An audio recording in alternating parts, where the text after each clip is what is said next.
సిద్ధాంతాన్ని ప్రవేశపెట్టి మళ్ళీ ఒకసారి జీవం పోసింది భారతీయ జనతా పార్టీ. 2021 ఉద్యమం తర్వాత నేను స్వయంగా ఆ ఉద్యమంలో కీలక పాత్ర పోషించడం నాకు తెలుసు. రాజ్నాథ్ సింగ్ గారు హైదరాబాద్ వచ్చి ఒక జాతీయ పార్టీగా మేము కాకినాడ తీర్మానాన్ని కట్టుబడి ఉన్నాం, 2 రాష్ట్రాలు కావాల్సిందని చెప్పి ఆనాడు మళ్ళా మొట్టమొదటిగా సపోర్ట్ చేసిన పార్టీ, సపోర్ట్ చేసిన నాయకుడు రాజ్నాథ్ సింగ్ గారి విషయం మనం మర్చిపోదు.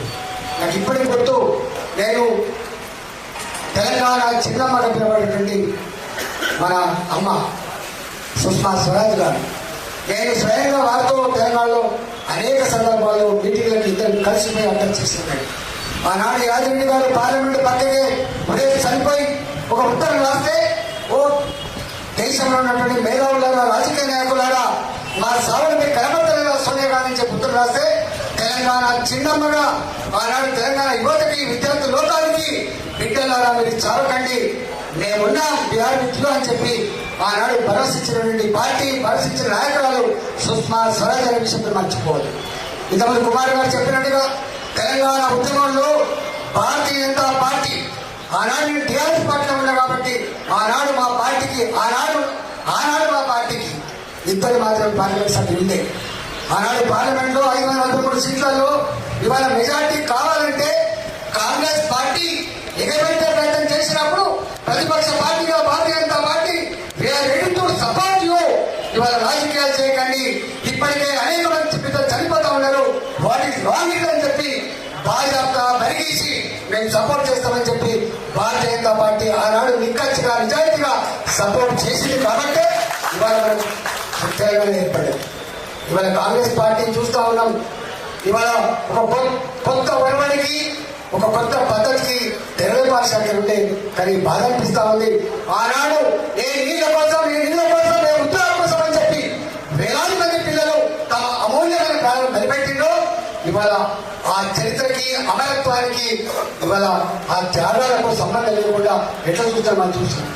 మేము అసెంబ్లీలో కిషన్ రెడ్డి గారు పార్టీ ఫ్లోర్ లీడర్గా, నేను ఆ పార్టీలో ఫ్లోర్ లీడర్గా అనేక రకాల అవమానాలు దిగబెట్టుకుంటూ కూడా చెప్పేది, తెలంగాణ కుక్కలు చెప్పని ఇస్తారని కాదు, తెలంగాణ రాష్ట్రం ఏర్పడితే ఒక గొప్ప రాష్ట్రంగా ఏర్పడే ఆస్కారం ఉందని చెప్పాను, ఫైట్ చేశాం. కానీ ఇవాళ కాంగ్రెస్ పార్టీ రేవంత్ రెడ్డి నాయకత్వంలో నేను ఇచ్చినమని చెప్పి కాంగ్రెస్ పార్టీ ఇవాళ నేను స్వయంగా 5 సంవత్సరాలు నేను ఆర్థిక పరిస్థితి చూసిన ఇవాళ ఆంధ్రప్రదేశ్ రాష్ట్రానికంటే కూడా జనాభా తక్కువ ఉన్నప్పటికీ కూడా ఇవాళ రిచెస్ట్ స్టేట్ గా ఉన్న తెలంగాణ ఇవాళ ఉప్పు పుట్ట కూడా చేసి మోడల్ కరేజ్మెంట్ దెబ్బతీసి అలా తెలంగాణలో తిరోగమనంలో ప్రయాణం చేయడానికి కాంగ్రెస్ పార్టీ కారణం తప్ప నిజంగా తెలంగాణ ప్రజలు కాదు. ఇక్కడ అన్ని వనరులు ఉన్నాయి, చేసే శక్తి ఉన్నది. ఇవాళ మనం చూస్తా ఉన్నాం. రాబోయే కాలంలో ఇంతమంది సుధాకర్ గారు చెప్పినట్టుగా రేపు రాబోయే కాలంలో ప్రజలు ఆలోచిస్తా ఉన్నారు.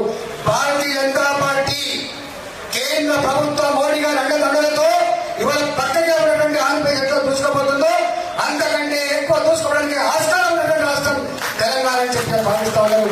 తప్పకుండా ఇవాళ యావత్ తెలంగాణ సమాజం అంతా కూడా వాళ్ళకి వేసి చూసినాం, కానీ వీళ్ళని చూస్తా ఉన్నాం. ఇక లాభం లేదు. మళ్ళీ తెలంగాణ తన పాత చరిత్రని, తన గొప్పతనాన్ని, తన అభివృద్ధిని చాటుకోవాలంటే ఏకైక మార్గం భారతీయ జనతా పార్టీ తప్ప మరో మార్గం లేదని చెప్పి ప్రజలు భావిస్తున్నారు. ఆ చారిత్రక సన్నివేశంలో ఇవాళ మన నాయకులు, మన పార్టీ అంతా కూడా నాయకత్వం వహించాల్సి ఉంది. ఆ దిశగా మన అడుగులు వేయాల్సి ఉంది. ఆ దిశగా పార్టీ